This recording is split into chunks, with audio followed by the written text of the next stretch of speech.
Hello, I'm Dr. Christina Zdenek, and I'm a postdoctoral research fellow and lab manager at the Venom Evolution Lab based at University of Queensland in Brisbane, Australia. Thanks for coming to my talk where I'll be speaking about Taxon-selective venom variation and adult and neonate Daboia russelii venom, so the Russell's viper, and also looking at antivenom efficacy. So let's start at the beginning, shall we? What is venom? Well, it's a trait controlled by multiple genes, similar to something like height or eye color. And it's technically defined as a secretion produced in specialized cells in one animal, delivered to a target animal by inflicting some form of a wound, whereby the venomous animal benefits and the physiology of the target animal is somehow disrupted. And snakes have evolved this around 170 million years ago, and that's in the group that includes iguanian lizards and angiomorph lizards. And here, it illustrates that venom is such a successful trait that it has evolved numerous times independently across the tree of life, illustrating its real selective advantage. So snakes, of course, developed and acquired this trait to facilitate feeding for the most part, but in the case of like spitting cobras, to deter predators. So some great work here, and this is the Toxicon group there pointed out, and some great work here by Associate Professor Kevin Arbuckle. So how does venom evolve, and where did it come from? Well, this is a brief and quick run through of how it happens. In DNA, there's genes, and represented by a vertical line there. So a physiological gene, originally like an endophysiological protein such as in the salivary gland or pancreatic proteins or immunological proteins. And so originally the venom toxin encoding genes originate from the physiological side. It's duplicated and then incorporated into the venom gland. So some clear and helpful work here by Professor Casewell and colleagues. So here's how that happens and how different toxins evolve. So again, work from Professor Nick Casewell as well as colleagues Jackson, Loston, and Sunigar. So here illustrating the various evolutionary mechanisms that underpin the origin and diversification of snake venom encoding genes, whereby the gray squares here are introns, the colored squares are extrons, and they're rapidly accumulating non-synonymous mutation substitutions in their protein encoding regions, and it leads to variation under the influence of Darwinian selection. And so there are other mechanisms that may contribute to this variation as seen on the right-hand side, but really gene duplication and positive selection appear to be the predominant mechanisms that generate diversity in snake venoms. So who cares? Why is it important? So there's a great deal of interest in snake venoms from a drug design perspective, but also from a snakebite perspective and the burden that it causes. It's a major global health issue around the world. And here's a great figure produced by Gutierrez illustrating the snakebite burden around the world. So up to 100, or probably even more than 138,000 deaths, but up to 400,000 or more permanent physical morbidities as a result of snakebite, like amputations. And so it's a real issue, and particularly across tropical regions where a large percentage of the population works out in the fields where they encounter snakes. So places like around Asia, sub-Saharan Africa, and India are hit really hard in particular. So of course, global snakebite causes multiple morbidities. So there's the economic issues, social issues, psychological, like post-traumatic stress disorder sort of thing. But I'm just going to focus on the physical morbidity for this talk. So broadly speaking, venom can cause neurotoxicity, disrupting neurons, cytotoxicity, either reducing the function of cells or killing them outright, and then hemotoxicity, which is a disruption to blood clotting in the blood system. So I'm focusing on this one, and that's what we do in our lab because it is a primary pathology of a lot of snakebite deaths around the world, and it is also difficult to treat from a clinical perspective. So if you break hemotoxicity up, you've got platelet disruption, coagulation disturbances, and this vascular damage that is actually by cytotoxins but has an influence, a negative impact on the blood system. So we're going to look at the coag disturbances here, and You can break those up into 3 categories, which I'll just display here. There's a blood clot in the middle, where you've got red blood cells surrounded by a fibrin network, so those strands sort of capturing it to arrest blood flow. So procoagulant mechanisms of snake venoms induces the blood clot, whereas anticoag inhibits. And so we've got a range of snake venoms from around the world that have evolved to have these types of toxins that induce procoagulant effects in the body from a range of different mechanisms, whether it be the activated factors, the blood proteins themselves, kind of giving like an overdose into the victim or the prey, or activating this cascade, like a series of events, kind of like dominoes knocking one over as you go along to finally finish at the clot shown in the middle. Whereas anticoag somehow inhibits this from happening. And then there's this other category, pseudoprocoagulant, whereby it induces a clot, but it's a weak clot, whereby it has a short half-life and therefore breaks down rapidly. And so you effectively have consumed these proteins. You can't go backwards. They've been cleaved already. And so your body then needs to resynthesize those over 16 hours or something like that. And so in the meantime, you can bleed out because you're unable to arrest the little damage that happens throughout your body just through normal day activity. So some species of snakes that do that are these ones shown here, including a very cool scientific name to say Crotalus mclantacutli. So the Russell's viper, the subject of this talk. So Daboia russelii. Let's learn a little bit about that. So India is a major snake bite hotspot around the world with around 58,000 deaths annually, a massive burden. And Daboia russelii has a near countrywide distribution, huge, massive venom yields up to 250 milligram dry weight, rapid strike rate from ambush, so catch people off guard if they're going through rice paddies or whatnot, and very quick striking snake, responsible for the majority of snakebite deaths in India. And also, it's together with its sister species, Daboia siamensis, is the leading cause of fatal snakebite in areas like Pakistan, Sri Lanka, Bangladesh, Burma, Thailand. So it's a major medically significant snake species. And for those of you who are interested and who know about snake venom and the median lethal dose, it's 0.13 megs per kilogram intravenous. And that is very potent. It's comparable to the tiger snake, Notechis scutatus. So direct functional selection of venom leads to venoms to diversify, and they can vary across these different categories. So genera, species, individuals, etc. And we know from previous work there's some major regional variation across India in particular. And I'll just demonstrate that here, looking at some other works. Here's a small portion of extensive work done by a large team, mostly in India. And here you can see the map of India, and there's 5 of the 10 distinct bioregions represented in this venom collection and study. And here on the top right, you've got HPLC profiles of the venoms from across these regions, and it spans 5,800 kilometers. As you can see, it shows a considerable difference in the protein composition here across those different regions. The colored areas under the curve in those subfigures, they could correspond to the proportion of that venom in that donut showed there. And as one example, if you look at fraction 6, in bright green, it's absent in subfigure 4 and 5, but dominant in 6. So just one example of how it's got tremendous compositional diversity.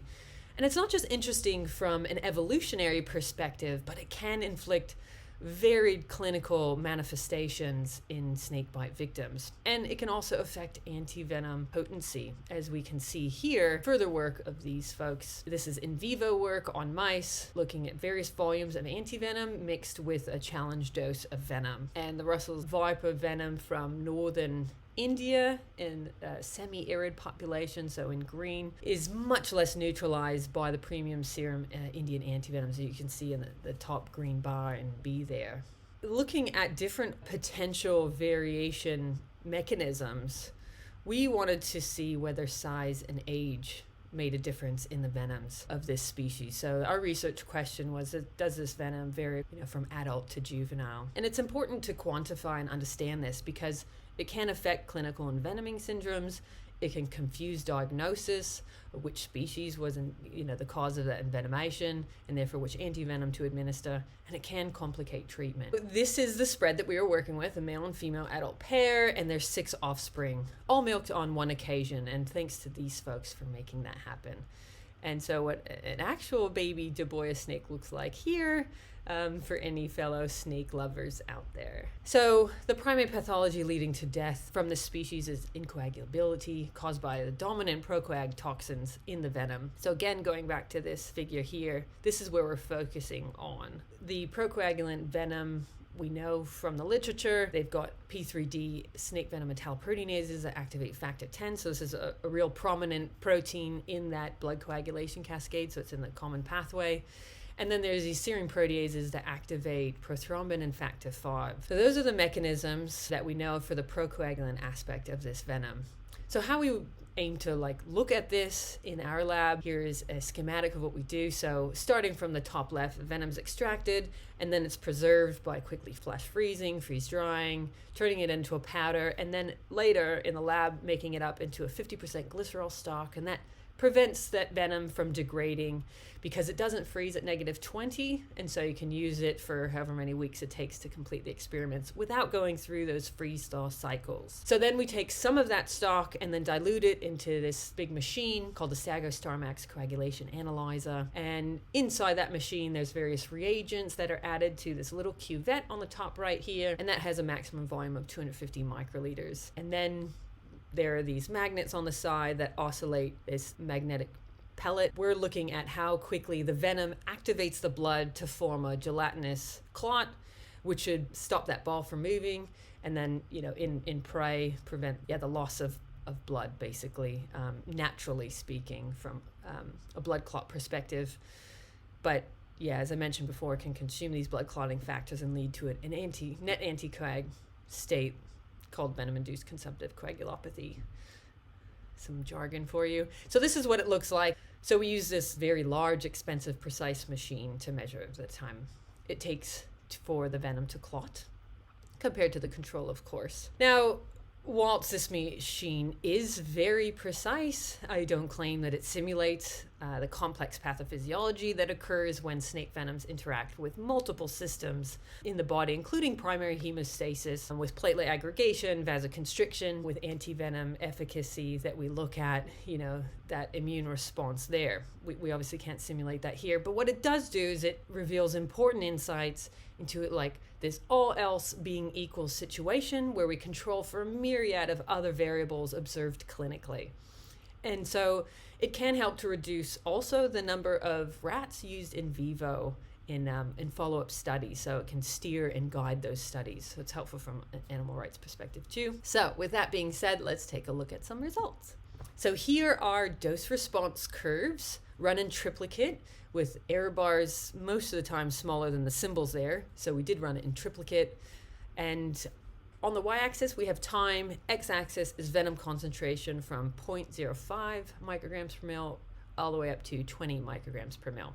So the colors of the curves there, negative control across the middle there in gray, and then the venom at the bottom, clotting really quickly compared to the control. And then venom has raised that up, reducing that effect. So that was with a 5% antivenom. So it's SII antivenom, actually. And so when we look across the adults to the neonates, we don't immediately see much difference there across the venom clotting nor the antivenom efficacy. But we're just going to focus on this particular data point here for this top left figure. And so we're just looking at the time there where the shorter the bar, the more potent the venom. And there we can see that there was technically a significant difference with the neonates clotting quicker than the adults. And on the right, we've incorporated the whole curve. So all of the venom dilution points, and we can see that same effect. So neonates actually significantly clotting it quicker than adults.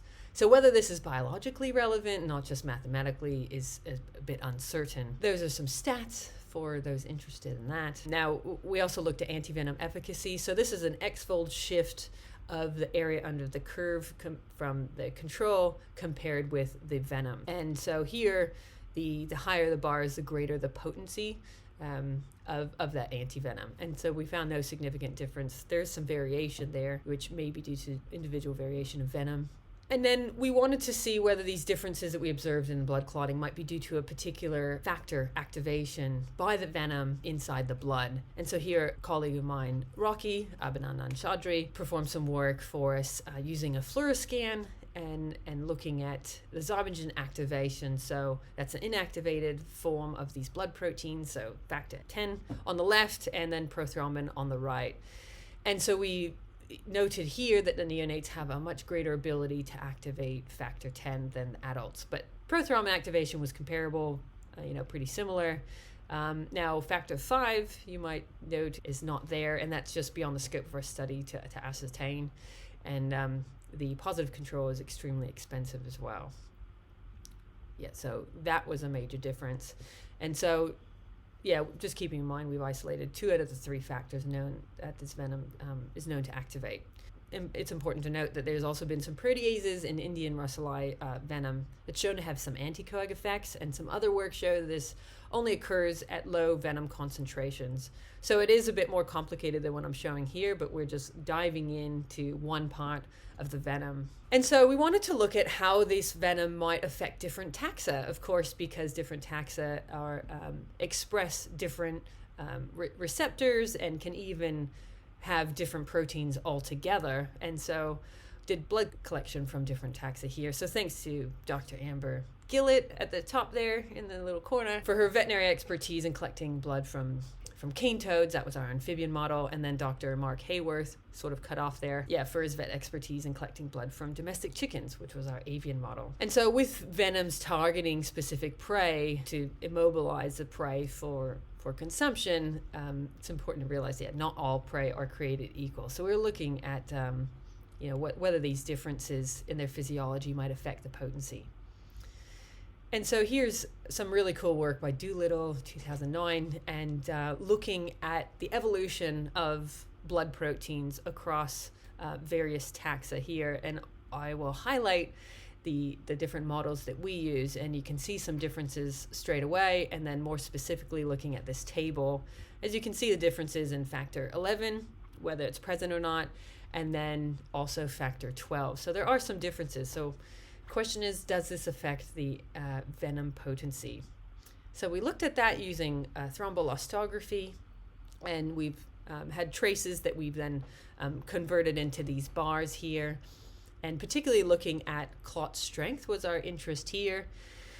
And as you can see, we've got a major difference here where the neonates are clotting the amphibian plasma much more quicker, suggesting that possibly, that these toxins are selected, they're selective for amphibian clotting factors, and the subtle differences in their sequence alignments, for instance. So we also see a little bit of difference in the clot strength of human, but we didn't observe that in the clotting time.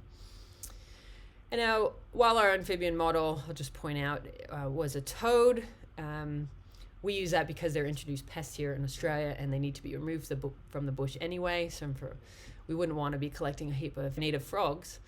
Frogs, we think, are well represented here because they may be similarly targeted by neonates, because toads and frogs they're much more genetically related to each other, so 7 million years of taxonomic difference compared to avians or birds and humans, so 40 million years taxonomic distance there. So looking at the ecology of this species in order to explain some of these results, we'll just point out they give birth to live young, mostly nocturnal, but they have been found ambushing diurnally. There was this cool study just last year where 9 months radiotelemetry project collecting ecological data on 18 different russelii vipers in this human-dominated rural landscape, Karnataka in India. And in terms of what they eat, we don't have a whole heap of information. Wolfgang Worster, back in 1998, produced a paper looking into this and found that adults are thought to eat rodents and gerbils, whereas juveniles are thought to eat anything they can overpower. And so perhaps they're targeting frogs when they're young, and then, mammals when they're adults, but we're not too sure. More ecological studies would have to be done to confirm that. So our summary of results: overall potency on human plasma, similar across both age classes of venoms. And this SI antivenom, which by the way came from the same region as the current antivenom, so we think is probably comparable to the current one that's being used, that prevented procoag activity at most venom concentrations. And this antivenom neutralized both of the adult and neonate venom similarly. And that the neonate venom was more potent on our amphibian model. Perhaps this is due to ontogenetic differences in the isoforms within the venom, with regards to them activating factor 10 or 5, or the proportion of those toxins in the venoms. So if you are further interested in this work, we published it earlier this year, and here is the paper, and you can scan that on the QR code. But other than that, here are some further contact details and various social media sites. And I've already given my acknowledgements throughout the talk. So the last thing is just to thank you for watching this talk, and I hope to see you all one day in person. Bye.